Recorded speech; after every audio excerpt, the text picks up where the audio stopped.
Hi, and welcome to the Global Summit on Tech Facilitated Gender-Based Harm.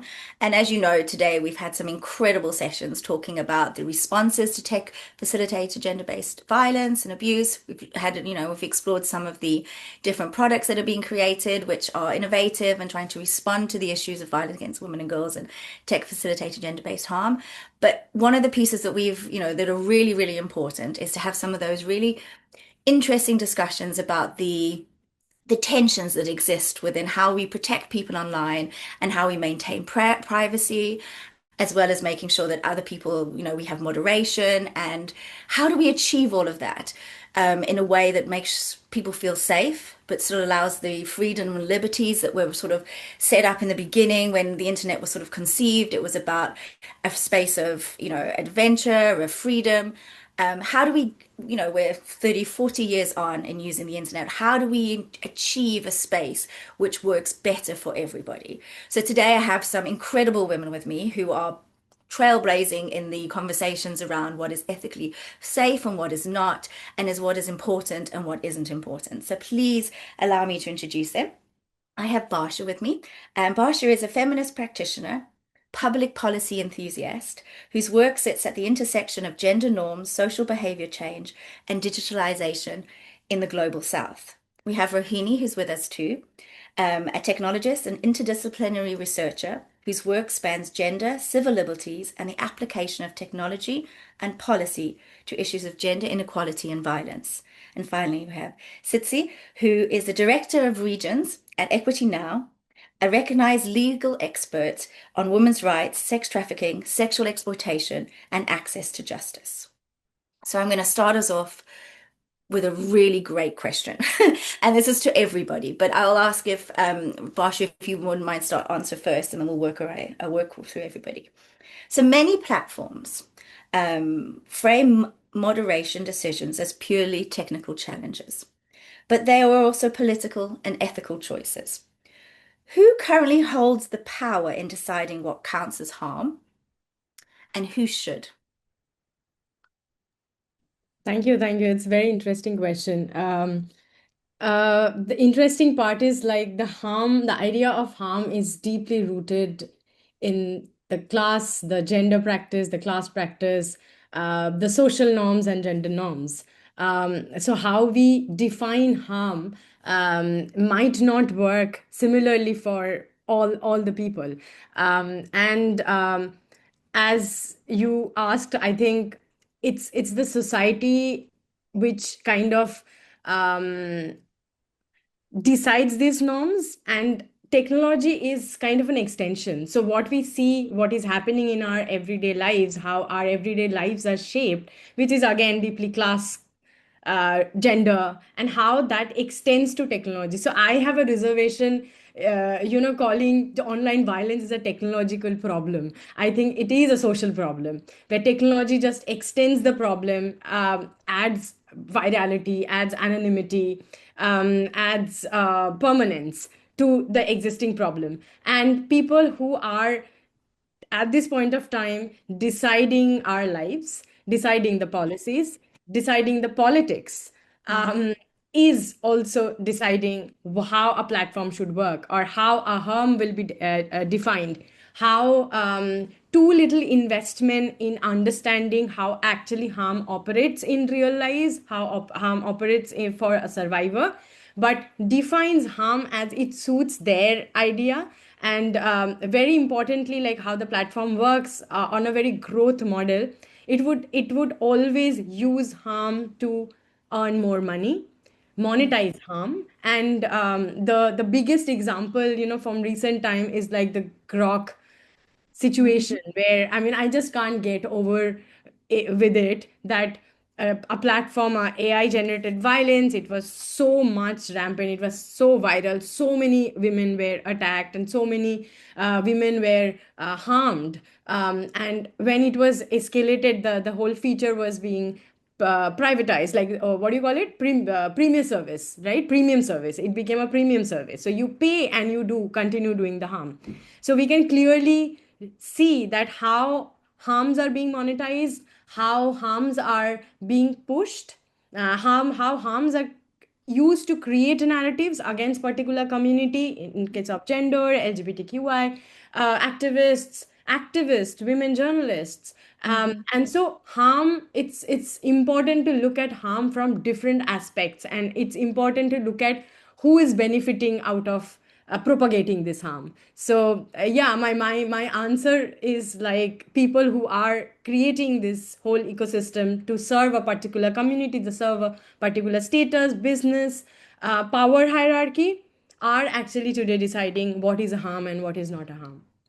That's really interesting. And I think you're absolutely right about how and when the monetization of harm became connected and the value that places in some of these the financial value that it creates.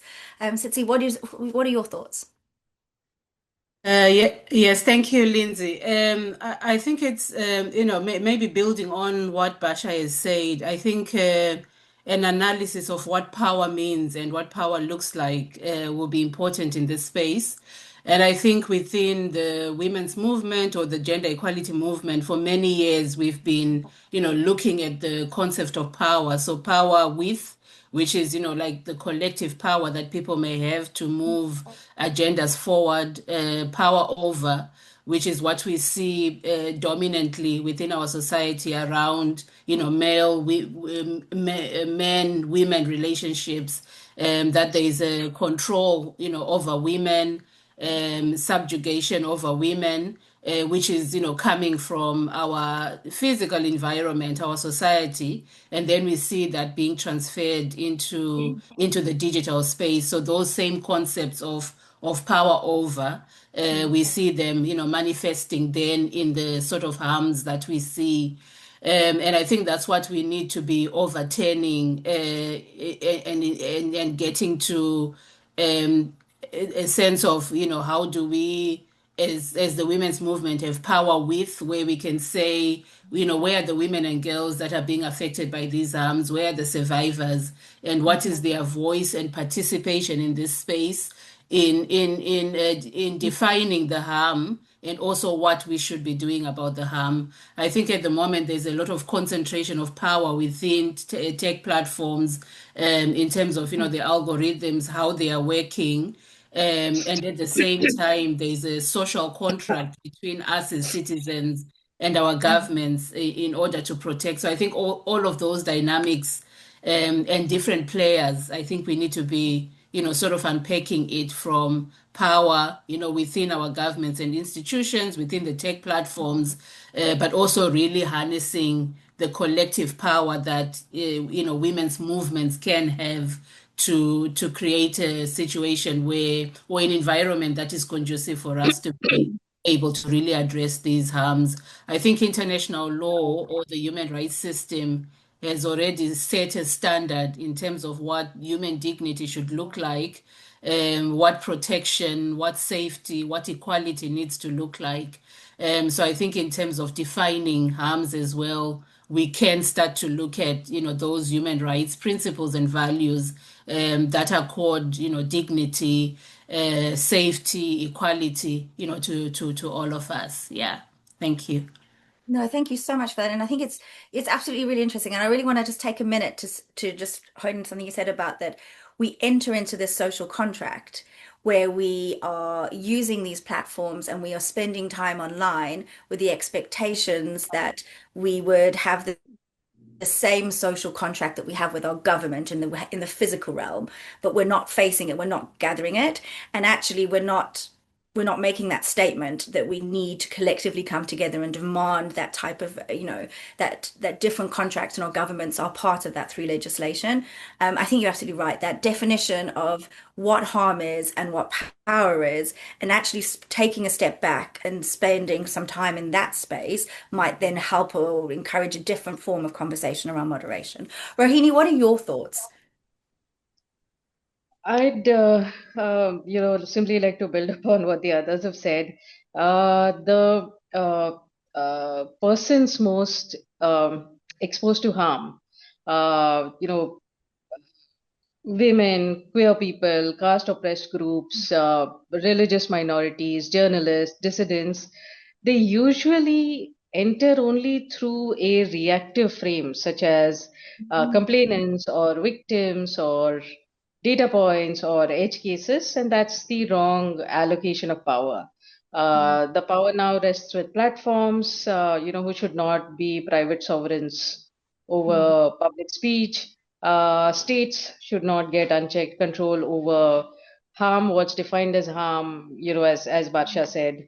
Um, the authority to define harm should be distributed among directly affected communities, civil society, independent researchers, rights experts, courts, regulators, platform workers. All of them must have formal roles. So platforms should retain operational responsibility, but decisions need transparency, appeal, audit, remedy. And in that sense, the test is not whether platform moderation protects. The test is whether platform moderation protects rights without reproducing existing power imbalances. That's really interesting. Thank you so much for that. Tabasha, your work focuses on gender norms and digitalization in the global south. What does the privacy versus protection tension look like on the ground in the communities in which you work within? So the communities I work with, the idea of privacy, the idea of protection is lack of privacy. So if you are not given any privacy, it's considered that you're being protected. So I work with a lot of girls, young adolescents girls or young girls with a lot of aspirations. And it's seen like whenever I have interacted with them, um, it's like whenever they demanded privacy, they asked for privacy, automatically it will assume that she's going to do something wrong. And by wrong means it's her making a boyfriend or like having a conversation with a boy. So it's always to do with like her sexual agency, her own agency and interest, choosing a partner or a friend. And a lot of time they very jokingly said like even if we if anybody kidnaps us any point of time, I think my parents will think I have ran away with somebody. So the ultimate idea is that this woman, like young woman, you have to protect her body, and that's how privacy is also kind of operates in global south. And as I started with harm, privacy is also deeply rooted in class, caste, gender, and and privacy is also considered as a very rich person's issue and not a issue of a marginalized community. So the privacy is very easily violated when it comes to somebody who's in the margin, on the margin, and especially if that person is resisting or expressing themselves online, or they're talking about not so accepted and normative things, are often considered that they don't deserve a privacy. They are like public components and anybody can come and target them. So it becomes a little complicated. So it's kind of, there is not, the tension is not there. It's basically like a loggerhead. So often we have seen like also the idea of privacy is seen as a Western concept, that okay, it is against our culture, it is against our value. A good family value is that you don't have privacy. We discuss everything with everybody, and it's parental's responsibility to actually surveil their children. So it's extremely rooted in our cultural practice. So when somebody talks about privacy, the person is often seen as like a very selfish, self-oriented, a person who's kind of violating their family values or their gender roles, and like bad woman, because they're self-conscious, and they're putting their own interest at priority. And another thing what I have seen, like it's the idea of privacy, as I was saying, it's much more worrying when it comes to the marginalized community. So there are several cases where the homeless women were filmed or photographed, or inappropriately photographed. Their things were out on the internet, And unfortunately, they have no idea that their content is being used online or shared online widely. And there is absolutely no concept of privacy. Like, even for that person, they don't know how to fight that battle. They don't know whether this is okay or not okay. And especially those who are actually talking about these things online, a lot of Dalit rights activists or like queer activists talking about these kind of issues online or expressing themselves the way they want to express, the onus of privacy always put on them, like, oh, you are not supposed to behave like this, so if you behaving like this, then why do you deserve privacy? So it's extremely, again, I'll come back, it's again extremely rooted in the social cultural norm of any context what we are talking about. And another thing, like what the privacy concerns only is taken seriously by the administration when the concern is coming from somebody rich or somebody famous. There are so many cases of like deepfake. It's not something new. Things are happening. There are people who are raising these concerns, but it was only taken seriously by the administration when it happened to a famous actress, or they could actually put like a lawsuit.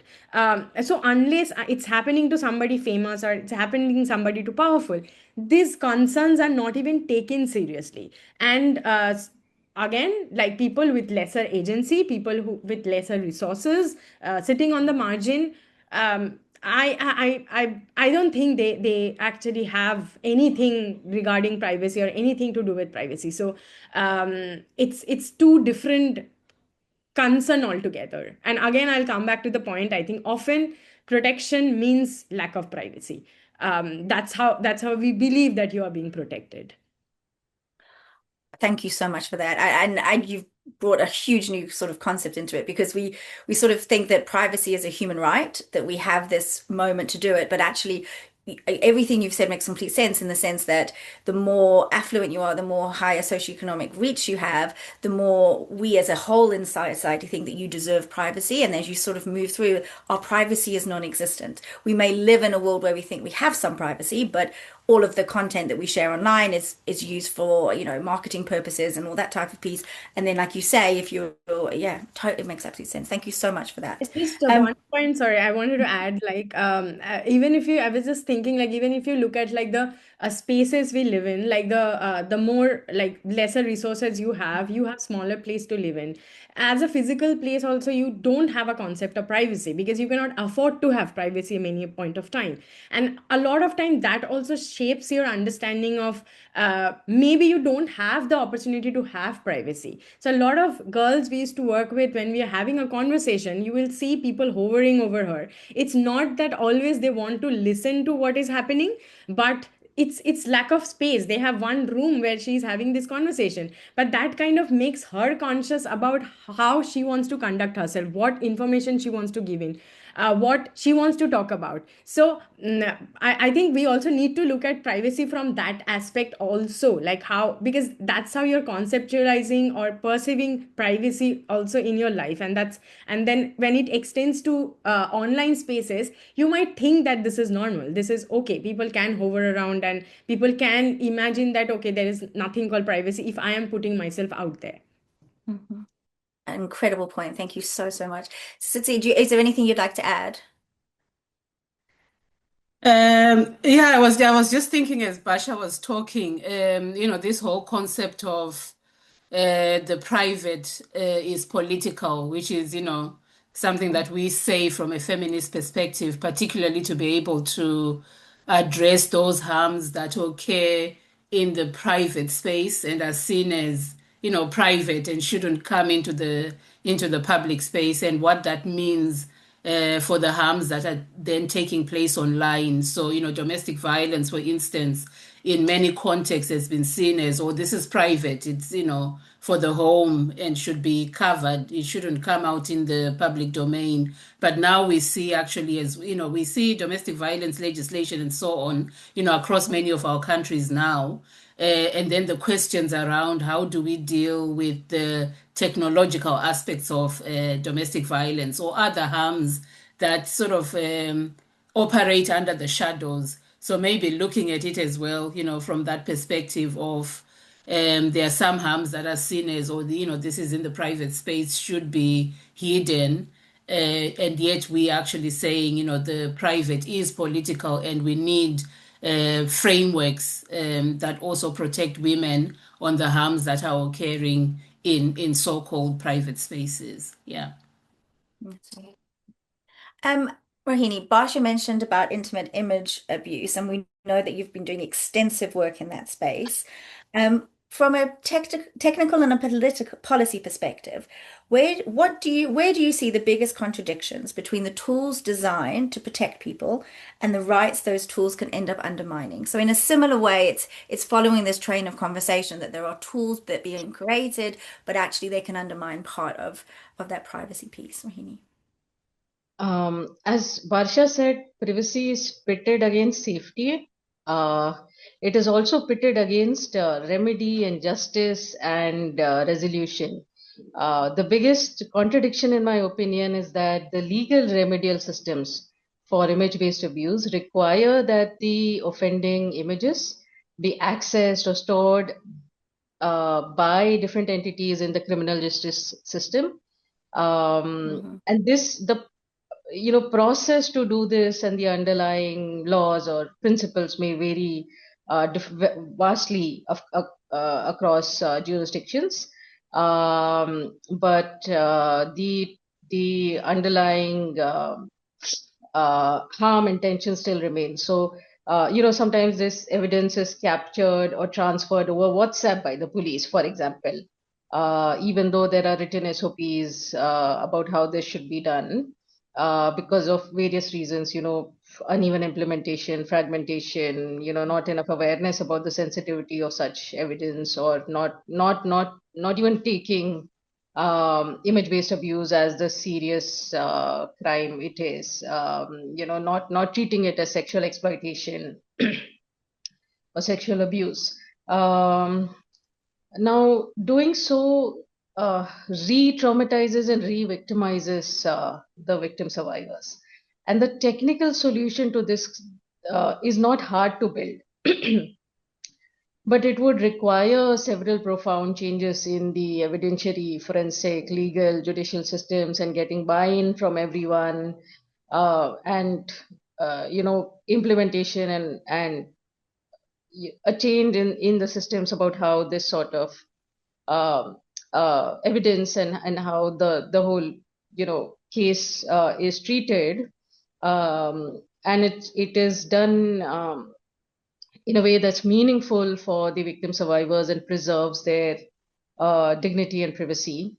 Another aspect is that criminalization alone can produce carceral or moral policing responses. So police may shame complainants, or families may restrict women's mobility or opportunities, or state may use the language of online harm to justify broader censorship. The second contradiction I see is between fast takedown and due process. So the way, states have been putting out laws or rules for takedown for image-based abuse, or the way platforms have been handling it. Survivors do need urgent takedown. Sorry, given how fast this imagery travels, but speed when implemented through opaque reporting queues and automated enforcement can also erase evidence, can deny explanation, can produce inconsistent outcomes. So in that sense, platforms often become the crime scene, the judge, and the jury. They host the abusive content, they control access to evidence, they decide whether the report is valid, and they determine the remedy. So, these systems become opaque, hostile, and often ineffective for victim survivors. The policy answer is to build survivor-centered systems with the participation of survivors, and include consent and evidence preservation, and privacy and dignity and appeal and independent audit and transparency, and privacy safeguards and remedies that go beyond takedown. And in that sense, protection should expand autonomy. So if a tool removes an image but increases surveillance or silences lawful speech or expression or hands more power to platforms and states than what they already have, then it is solved only the visible part of the problem. That's really interesting. Thank you so much for that, Rohini. Sort of following along that train around privacy and protection. So, see, Equity Now works globally on the prevention of sex trafficking and sexual exploitation. How does the privacy versus protection debate play out in that context? And where do current legal and current legal platform frameworks fall short when it comes to women and girls? Yes, thank you. So within Equality Now, we've been thinking about this from a human rights perspective, and sort of starting with the point that perhaps we frame the discussion as privacy versus protection, but actually for many women that are experiencing online sexual exploitation and abuse, both of these rights are important. So rather than a versus, it's almost like how do we ensure that women or survivors have privacy, dignity, and secure communication, and yet at the same time we also have systems that ensure their protection. Because from a human rights perspective, you almost say rights are interrelated and indivisible and, dependent on each other. So, perhaps that's for us where we are starting to look at, like, how do we ensure that any person who's accessing the internet, as a woman, a survivor, has both of those rights protected. But I think also because what we see globally is, yes, digital technology being used to, recruit, groom, exploit. So these harms are occurring online. But the biggest, maybe a big challenge is that the responsibility is almost always on the survivor, that, women are expected to manage the risks. They are expected to manage this balancing of privacy and protection in terms of, how they interact within that space. And yet these are things that are created by systems, by business models, by the gaps in our current laws. So I think what we need is sort of like a rights-based approach that then protects privacy whilst also ensuring accountability and also ensuring access to justice and also ensuring meaningful, access to remedies for survivors. I think generally what we see around the world is a patchwork of legislation. So there are some good models of laws that have come up. Australia with the Online Safety Act, the UK as well with their Online Safety Act, some laws coming out of, Kenya, Nigeria, South Africa, and so on. But perhaps not sufficiently addressing all the gaps that we see, the inconsistencies in how governments are defining these harms, the whole idea of what's a harm, what isn't, insufficiencies around the accountability of platforms themselves. So ensuring accountability, I think, through legal frameworks becomes, very important. What sort of laws do we need at the global level? What do we need at the national level? But how do we also ensure that there's a level of cooperation among states, because the digital technologies are operating across borders. So whereas, governments can come up with specific legislation that may be okay, but how do we deal with the multi-jurisdictional piece of it? So I think those are, sort of important considerations to have. UN Women and UNFPA are currently working on a legislative supplement, which, Equality Now and others are supporting. And the supplement really is aiming at providing some guidance to legislators in terms of, what are the things they need to think about when adopting laws at the national level. But I think, these laws need to be looking at both of these rights as critical, for women and finding ways of protecting privacy, but at the same time ensuring that the wider digital ecosystem is able to have, those measures that will protect women, whether it's safety by design, thinking more creatively about platform accountability, thinking about the role of, the international cooperation, and things like that, so that we have a system that upholds human rights in their, in their broader sense. Yeah. Thank you so much for that. That's incredibly interesting, and I think you've touched on something which is one of the biggest challenges is that when we enter an online space, we are no longer in our country in which we live in. We are, we are talking and we are enjoying people from across the world and spending time with them, but actually when they do create harm, how do we use a legislation that is localized to protect us? And I think you also mentioned very clearly there about the repeating of violations against the person who comes forward and says, I have experienced this harm, and how much is placed on them to try and resolve the issue. You've mentioned very clearly about the takedown laws. It's on the victim's responsibility to work through to take that, material offline so it doesn't continue to perpetuate. You then have to report, then you have to follow this process. And actually, when you sort of adding up all of those individual experiences, what that means for somebody in order to move to a place of safety and feeling confident to be online again, that journey is massive. And it is heavily weighted on the victim themselves to pursue all of that.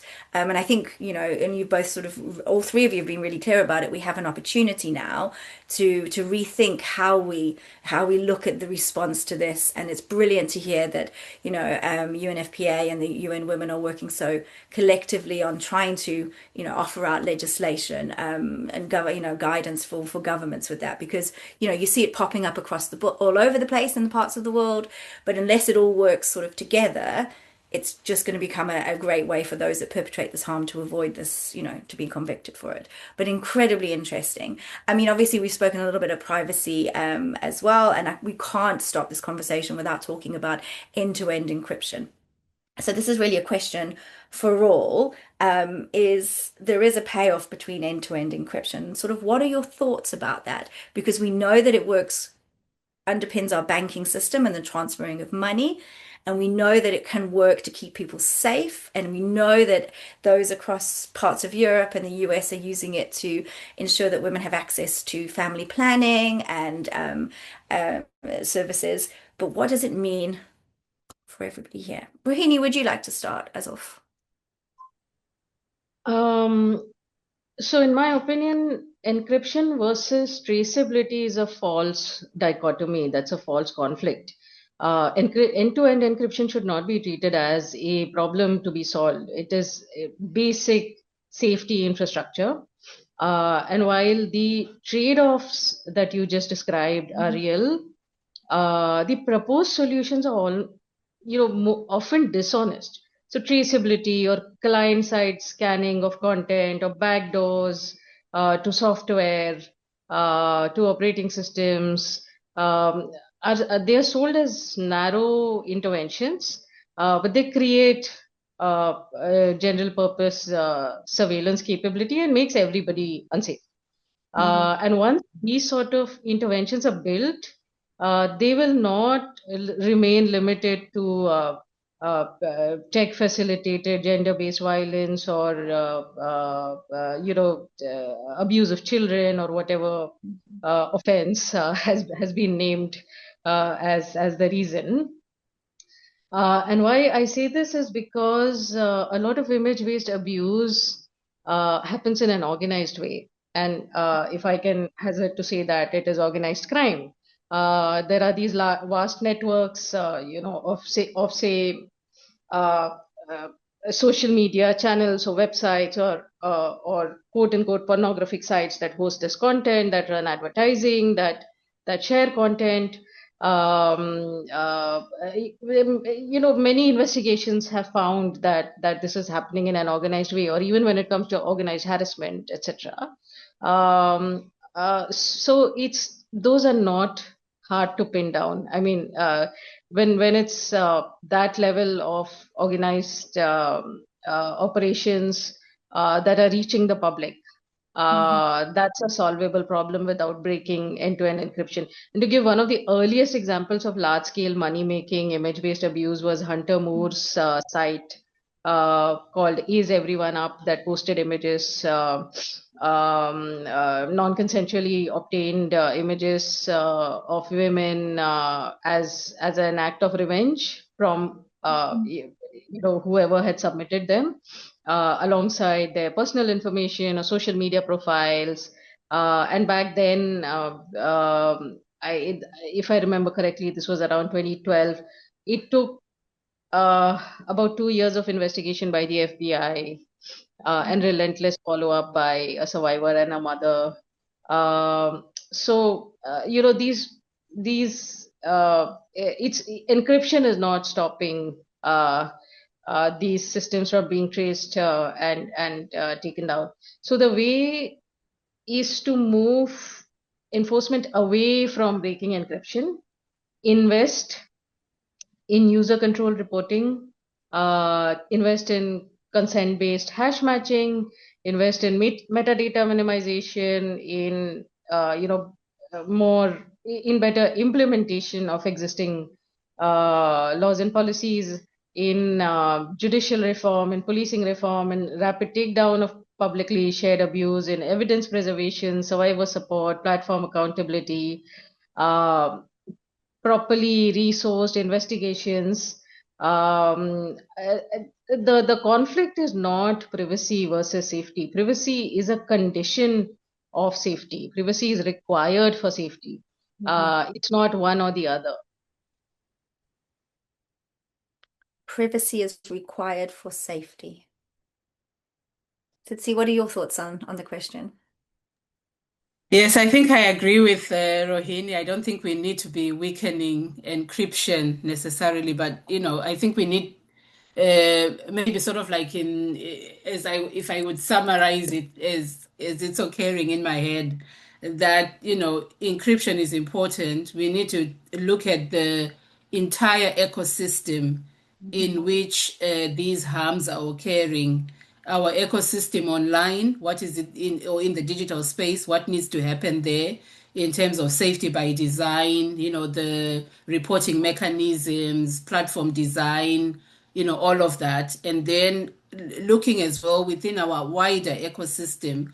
So if I think of trafficking and, sexual exploitation, for instance, operating within the, criminal networks and in the ambit of organized crime, but also issues around vulnerability and inequality, those factors that make women and girls vulnerable to these abuses. So looking at it, if you look at it within the wider ecosystem and look for accountability elsewhere, you don't have to weaken the system, and that would affect everyone. But actually, we need to be looking at where else can we tighten the ecosystem to ensure that both privacy and safety and protection coexist within that space, because as Rohini is saying, you need one for the other. And actually, even in terms of a human rights framing, those things are connected and required in order to uphold dignity and equality. Yeah. Thank you so much. Barsha, what are your thoughts? Yeah, I absolutely agree. I don't think end-to-end encryption is the problem. The problem is like the ecosystem in which it operates, the asymmetry of power, which determines who's going to benefit out of it. And I often feel that the argument to weaken end-to-end encryption is also to promote more surveillance, because encryption is in a way helping like the people who are dissenting, who are raising their voice, and just to like giving this understanding of like how perpetrators are getting safeguarded by the end-to-end encryption.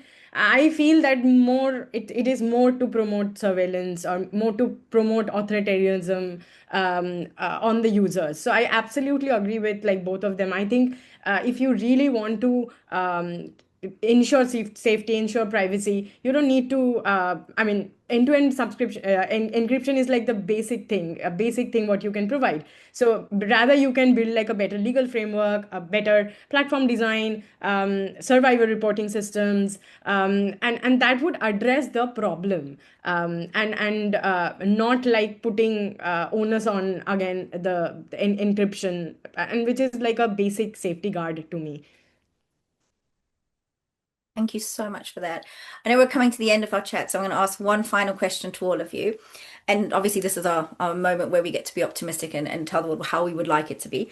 But constantly today, throughout the summit, we would have heard people talk about making sure that victim survivors sit at the heart of the development of the policies, the moderation, the platforms themselves. But what does that genuinely look like in the process? And how can we achieve it? Because there's a lot of people in the world, and a lot of people need to be part of this process. How can they get it right, or even a tiny bit better? Tsitsi, would you like to start?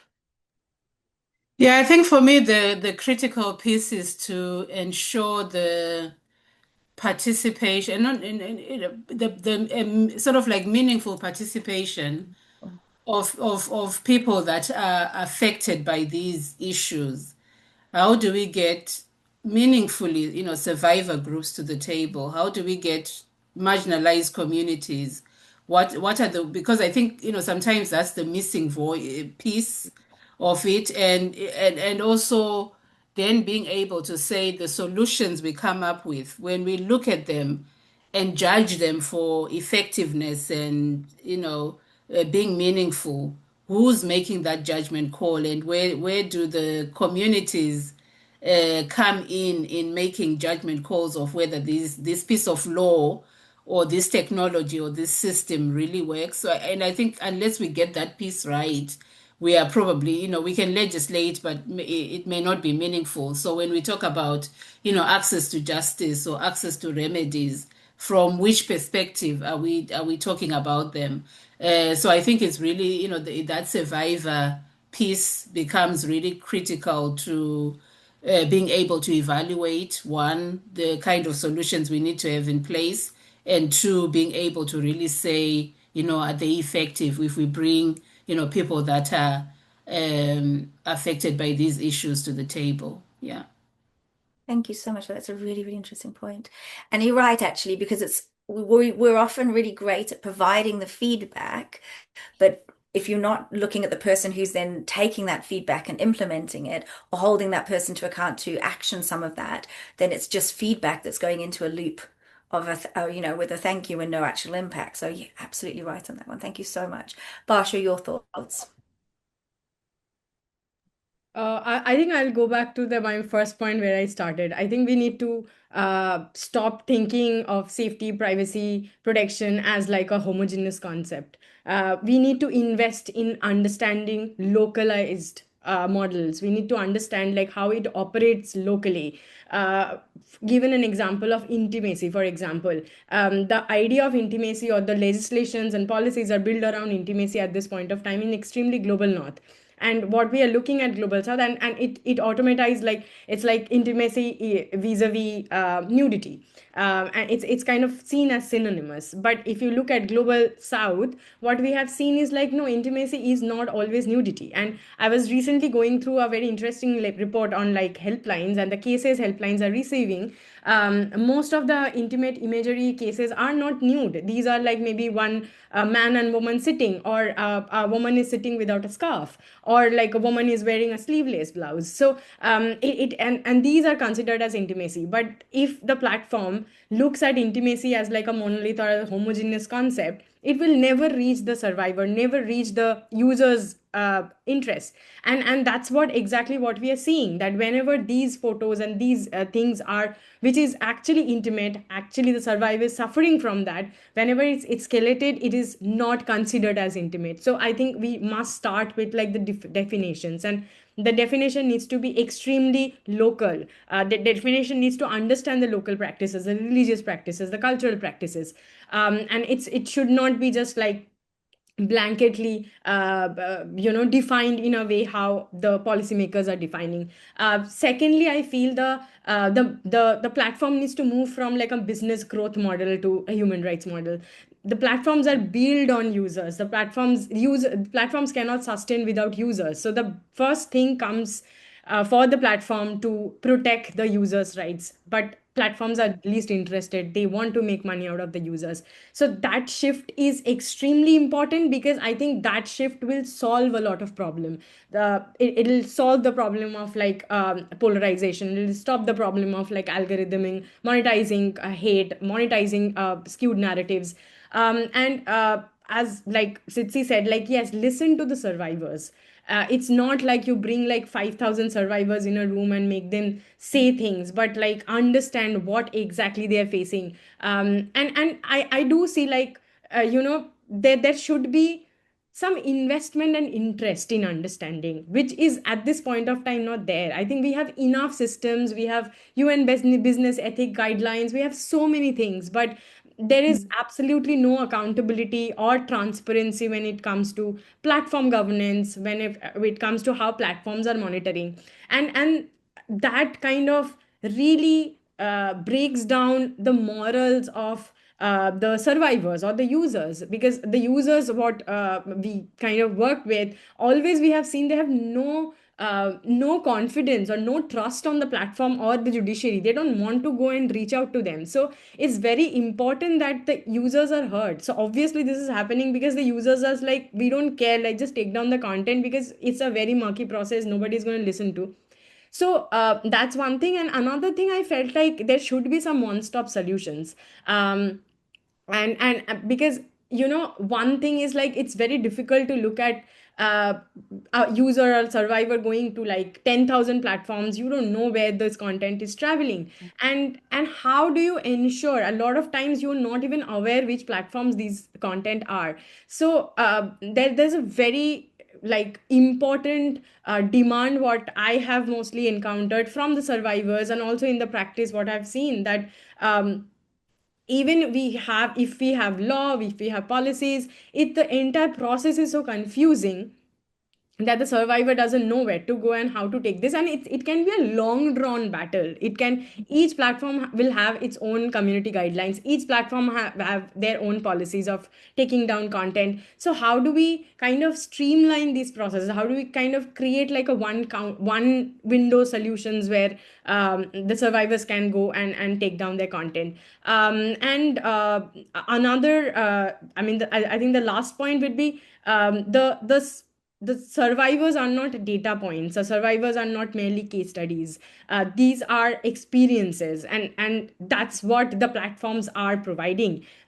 Experiences. You are selling certain experience. You are selling experience of networking, promoting your business, talking to people, making friends. And it is important for the platforms to actually look at these experiences as their something to build on and provide safety and protection in the entire discourse. And unless you are looking at that from like more of like serving your users but not using your users to make money, that shift is highly required at this point of time.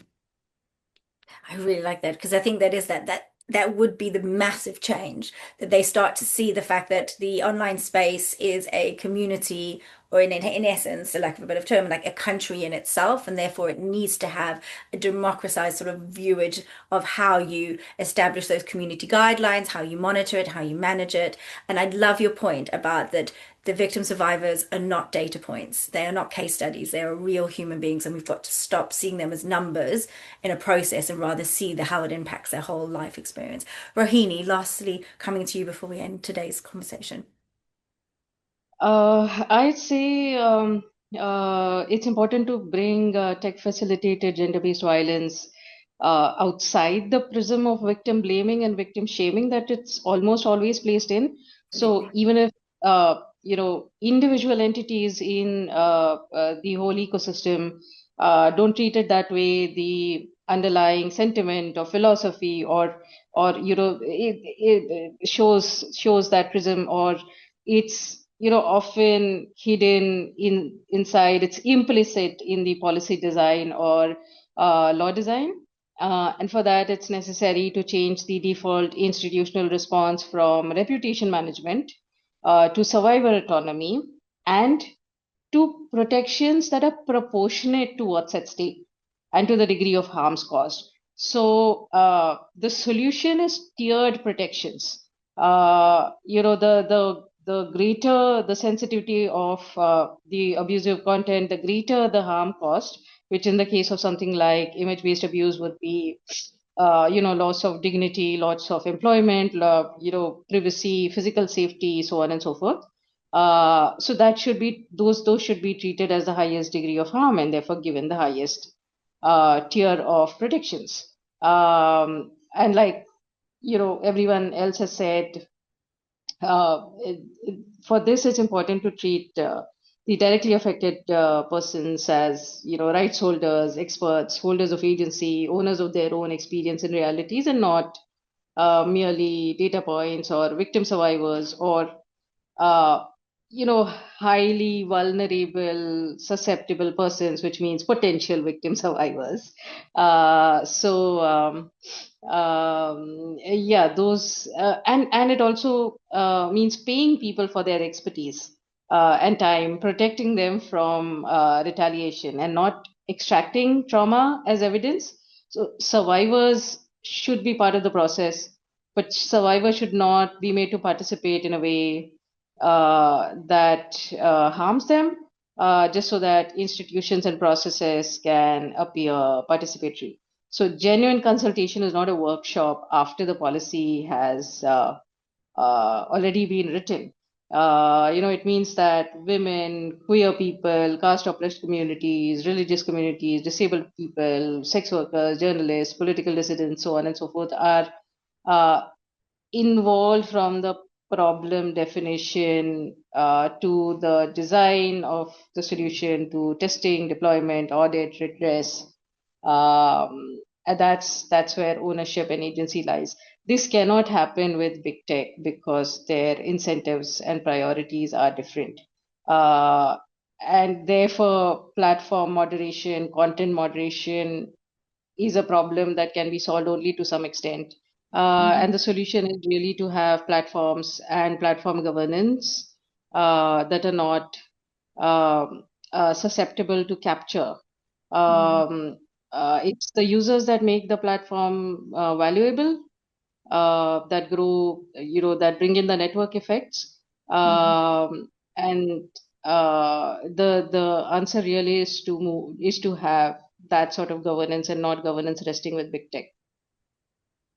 Really interesting. Thank you so much for that. I am conscious that we've sort of reached the end of our chat and our conversation. It was incredibly powerful and really sort of centers on that piece that these places that we call our online spaces belong to us as a community, and we need to regain our power into those. I appreciate that it's going to be a battle to regain that power. And I speak to somebody who was on a part of our Tech Summit last year who said that we are the people that use these platforms, and if we walk away, what happens? And she left us with that comment in one of the sessions, and it sort of resonated with me and left a bubbling thought in my mind for the past year. So thank you all for coming today. I really, really appreciate your thoughts and your input and hearing about the work that you're doing.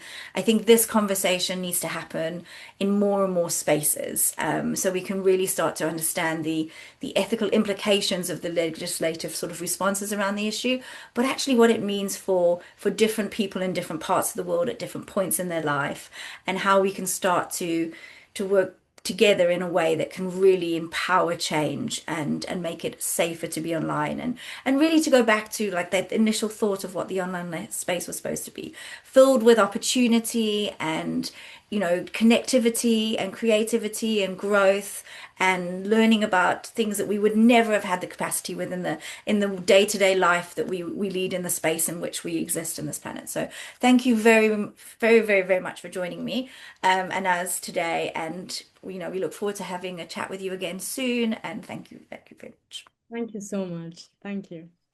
Thanks for having me over. Yeah, thank you. Yeah, thanks.